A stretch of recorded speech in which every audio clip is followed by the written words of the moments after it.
Welcome back to the Chattable podcast, where enrich vocabulary and speak English with pride. And today we are actually looking at something I think is highly relatable.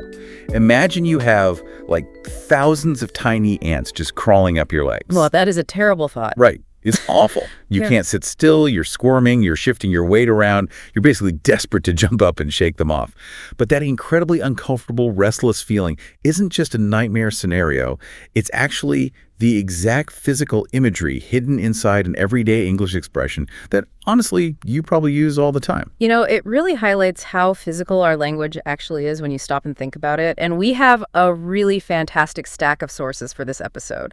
We're pulling from some fascinating etymology dictionaries, some recent linguistic research on how physical objects shape our idioms, and even some notes from recent sports journalism. Yeah, exactly. We're basically going to explore a connected sequence of 5 everyday English expressions, and we are so glad you are joining us for this today. And the mission here for this episode is really practical mastery. We aren't just, reading definitions out of a textbook. We're looking at phrases that describe these highly relatable, universal situations. Right. Things you experience all the time. Exactly. From the intensity of professional sports and the everyday frustrations of travel, all the way to the chaos of severe weather and the seriousness of making promises. By the end of our conversation, you are going to have a toolkit of dynamic expressions ready to use. And honestly, more importantly, you'll understand exactly why they work so well, because understanding that why is what elevates your daily conversation. Yeah, totally. It gives you the precise language you need to describe the energy and the emotion of a moment perfectly. You start to really see the hidden mechanics behind the words. Which is actually the perfect place to start, because our first theme is entirely about mechanics. Yeah. It's about the physics of momentum. Oh, absolutely. When you're in a high-energy situation, momentum is absolutely everything. You're moving fast, you're making progress. But sometimes that energy just starts to fade. And that brings us to our very first phrase, which is lose steam. Lose steam. Yeah, it is such a wonderfully visual expression. When we say that someone or even something is beginning to lose steam, we basically mean they're losing their energy, their power, or they're winning momentum right in the middle of a task. Right in the middle of doing it. Exactly. Like they started out incredibly strong, but they just can't maintain that initial burst of force. And the physical imagery here is so helpful for actually remembering the phrase, I think. If you think back to the Industrial Revolution, before that, we relied on wind or muscle power, right? Which naturally got tired or just faded. Yeah, horses and sails, basically. Right, but then came the massive, heavy, old-fashioned steam engine trains. And those trains were powered by a roaring fire that boiled water to create this intense steam pressure. They were completely relentless. Untied. But if the fire starts to cool down, the pressure naturally drops. So the train physically begins to slow down on the tracks because it is, quite literally, losing steam. And we use this exact same physical logic to describe human momentum today. And I think what's interesting about the metaphor is that it implies a gradual failure, right? Not an instant one. Oh, that's a good point. Yeah, because an electric motor just shuts off instantly, boom, done. But a steam engine slows down painfully as the pressure drops. And we see this used all the time in the context of professional sports, where those gradual momentum shifts are just so visible. Yeah, and so crucial to the game. Let's actually look at a specific real-world example of that. Picture the New York Knicks playing against the San Antonio Spurs in Game 4 of the NBA Finals. Oh, high stakes. Incredibly high. The tension is palpable. The players have been running the court for almost an hour. You're watching the game, and you might say, just when I thought the New York Knicks were losing steam against the San Antonio Spurs in Game 4 of the NBA Finals, they made another extraordinary comeback, winning the game last night by 1 point to take a 3-1 lead. Man, you can actually feel the physical exhaustion in that phrase. The players are getting tired, their legs are heavy, their shots just aren't landing. Right, the pressure is dropping. Exactly. But then they somehow find that extra reserve of energy to build the fire back up and make the comeback. Well, here's where it gets really interesting, because the finals are so intensely competitive and the championship trophy is literally on the line. Neither team is going to be willing to do what our second phrase describes. Right. Even if they are exhausted, they absolutely refuse to dial back. Yes. Because they are locked in this combative battle, they are definitely not going to dial back their aggressiveness. To dial back basically means to intentionally reduce the intensity, the speed, or the force of something. It's an active choice. It is a totally conscious choice to lower the energy. When I hear dial back, I immediately think of, like, the analog volume knob on an old stereo system. Or maybe the physical dial on a kitchen stove. Oh, the stove is a great example. Yeah, if the music is just shaking the walls, you reach over and you physically turn the dial back to a lower number. Mm-hmm. Or if the soup is boiling over and spilling onto the burner, you dial back the heat to calm things down. It's a deliberate physical action to reduce intensity. Exactly. So in the sports example, the players are keeping their energy and their aggression pinned all the way at 100%. They are refusing to turn the knob down. Right. But in daily life, we use this frequently for behaviors, for intense emotions, or even for lifestyle choices. For instance, you might choose to dial back your work hours if you're feeling burned out and stressed. You're intentionally lowering your output. Okay, let's unpack this because I really want to make sure we're using this perfectly, especially since we live in such a digital world now. If I'm turning down a physical volume knob or a stove dial, I totally get it. But what if I'm looking at a computer menu? Like, let's say I make a choice in my software settings. Maybe I turn on a dark mode filter, and then I decide I want to undo that choice.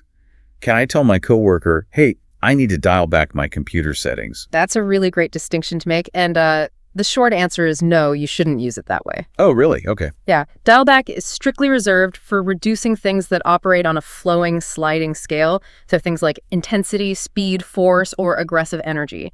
You shouldn't use it for fixed binary settings like a computer menu or a digital toggle switch. Ah, I see. In that software scenario, you'd simply say you're going to change your settings or revert them. You only dial back things that can be turned down gradually, like your anger, your enthusiasm, or the pace of a big project. So it absolutely has to be a sliding scale of energy. But what happens when you have all of that aggressive energy, that forward momentum, but you are physically forced to dial back your movements by your environment? Like you have the steam inside, but you're trapped and you just can't let it out. Exactly. Well, that uncomfortable collision, having high energy but being physically confined, is exactly what causes our third phrase. It makes you feel antsy. Antsy. It's such a peculiar sounding word, but the feeling it describes is so completely universal. When you're feeling antsy, you're so nervous or impatient or so excited that you physically cannot sit still. Your central nervous system is demanding that you move. Yes. The vivid imagery hidden inside this word is just brilliant. And we kind of touched on it right in the start of the episode. We did. The word evolved from the older phrase to have ants in your pants. It's just horrifying. It is. I want you to imagine the literal feeling of thousands of tiny insects suddenly crawling up your bare legs. You wouldn't be able to just sit quietly and read a book. No way. You'd be squirming, you'd be shifting your weight, you'd be frantically trying to jump up. That exact physical sensation of pure, uncontrollable restlessness is what it means to be antsy. Let's ground this in a situation I think almost everyone listening has experienced at some point. Imagine my sister, Chloe. She is sitting in a tiny, cramped economy airplane seat. Oh, the worst. And she's been stuck in that exact same position for over 8 hours. Listen to how we describe her situation. After sitting in the tiny airplane seat for over 8 hours, Chloe felt incredibly antsy, and she began pacing up and down the aisle just to stretch her legs. It's the perfect context for that word. Her body is flooded with the adrenaline of travel, but she doesn't have the physical space to release that energy. Right. So the energy turns inward into this really uncomfortable, restless vibration. It's almost a biological fight or flight response with nowhere to go. She is antsy. Wait, let me ask you about that. If it's just about feeling uncomfortable, does antsy apply to feeling bad in general? What do you mean? Like, for example, if I have a friend who is going through a period of deep, quiet depression where they're just sitting still on the couch, feeling very low and lethargic, are they antsy? This raises an important question about emotional nuance. No, you would never use antsy to describe deep, quiet sadness or melancholy or depression. Good to know. Antsy is purely and specifically for high-energy restlessness. There absolutely must be an element of agitation or nervous anticipation involved. So it's a very active discomfort.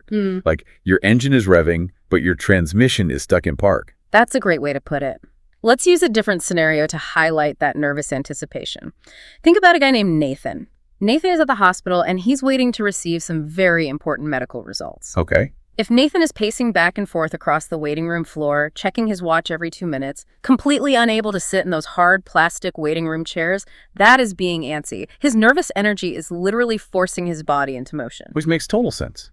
But if you keep an antsy person trapped for too long, or if all of that pent-up, agitated energy finally breaks out into the open, things are going to get very messy. Oh, definitely. The energy just explodes. And that brings us to our fourth phrase. Wreak all kinds of havoc. Wreak all kinds of havoc. This is a heavy, dramatic, and incredibly expressive phrase. To wreak all kinds of havoc means to cause massive confusion, to create a terrible, destructive mess, or to bring about heavy destruction to an area or a situation. It sounds so intense. I mean, even the word wreak sounds aggressive when you say it out loud. What is the background of a phrase like that? What's fascinating here is the historical context behind the word havoc. It actually comes from an old medieval battle cry. Wait, really? A battle cry? Yeah. Hundreds of years ago, the rules of war were very strict, but occasionally commanders would shout the command havoc to their soldiers. Wow. And that specific word was a legal military signal that the organized rules of engagement were temporarily suspended. It meant the soldiers now had explicit permission to run wild, to loot, and to completely destroy the opposing town. That is wild. So when we use it today, we are pulling directly from that ancient image of wild, uncontrollable, unsanctioned destruction. You're really tainting a picture of a total loss of control there.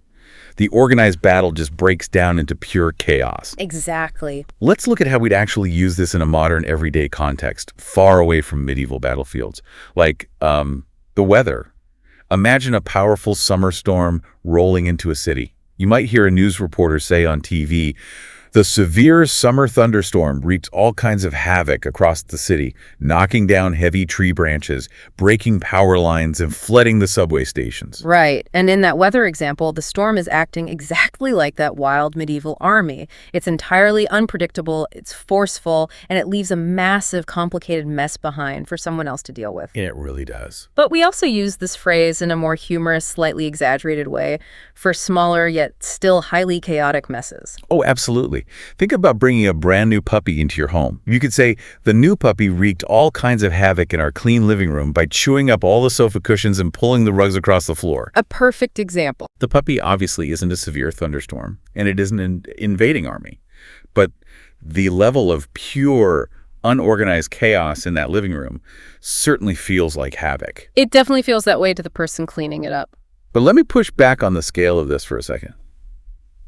What if I'm working in my office and I accidentally knock like a single piece of paper off my desk onto the floor? It's out of place. Yeah. Did I just wreak havoc in my office? You absolutely did not. No, you cannot use wreak all kinds of havoc for a tiny, simple, or organized change. Okay, that's what I figured. Yeah, dropping a pen, misplacing a single piece of paper, or forgetting to reply to one email, that is just a minor mistake.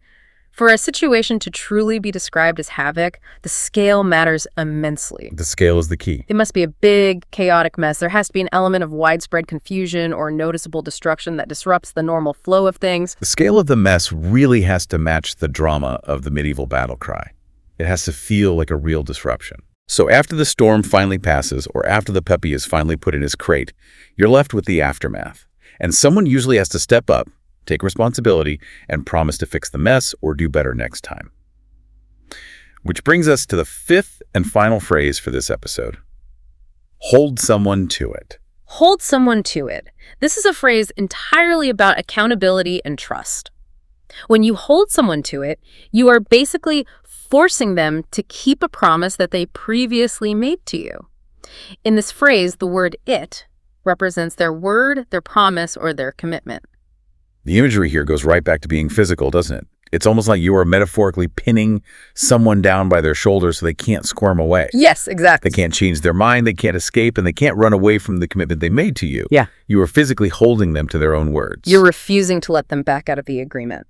Let's look at a very high-profile business example to see how this works on a large public scale. Think about Elon Musk, the founder of SpaceX. Now, imagine you're reading a financial report that says, Elon Musk promised retail investors that when he takes the space company public, he will give top priority to individual investors, and the public can hold him to it. Wow. Okay. So in that scenario, the public is essentially saying, We heard your promise, we have recorded your promise, and if you try to do something different in the future, if you try to give priority to massive hedge funds instead, we will bring up your original words and force you to honor them. Wow. We are going to hold you to it. Yes, the stakes there are massive. But it works exactly the same way in our normal everyday lives, too. Right. Let's say my friend Diego looks me right in the eye and promises to help me move all of my heavy furniture into my new apartment this coming weekend. A big favor. A very big favor. Well, I can smile, look right back at him, and say, "Thank you, Diego. I am definitely going to hold you to it." Yeah. I'm letting him know that I am fully expecting him to show up, and he isn't allowed to cancel at the last minute. But what if Diego is a little less certain? Like, let's say I ask Diego for help, and he says, well, I might be able to help you move. Let me check my schedule. It's a solid maybe. Can I still look at Diego and say, I am going to hold you to it? That brings up the golden rule for this particular phrase. You can never use it if no actual promise was made. Ah, okay. A maybe or a perhaps or a we'll see just cannot be held to. The phrase requires a firm commitment as an anchor. If Diego only says maybe, there's no metaphorical rope to tie him down with. You can only hold someone to a definitive yes or a clear stated promise. So what does this all mean? We've gone on quite a linguistic journey today. We started by looking at the powerful industrial momentum required to not lose steam and the conscious physical decision it takes to not dial back our intensity in those competitive moments. We really covered a lot of ground. We felt the uncomfortable, restless, insect-like energy of getting antsy when we're trapped. We watched that energy explode and wreak all kinds of havoc in the form of summer storms and wild puppies pulling from ancient battlefields. And finally, we learned how to demand accountability and hold someone to it when a firm promise is made to clean up the mess. If we connect this to the bigger picture, it makes you wonder about the future of our vocabulary. Our current idioms are deeply rooted in physical reality steam engines, physical dials, crawling ants, literally grabbing someone to hold them in place. Yeah, they're all something you can touch or feel. Right. But as our world becomes increasingly digital and virtual, what happens to our language? 50 years from now, when physical dials are entirely replaced by touch screens and physical steam engines are a distant memory, will the new phrases we invent completely lose their physical texture? It's fascinating to think about whether the idioms of the future will be as grounded in the physical senses as the ones we use today. That is an incredible thought to leave on. The language we use is basically a living museum of the physical world we've built. We highly encourage you to try out these expressions this week. Pay attention to when you're losing steam, getting antsy, or holding someone to a promise. Thank you so much for tuning in to this episode. Keep practicing those visual connections, and we'll catch up with you next time.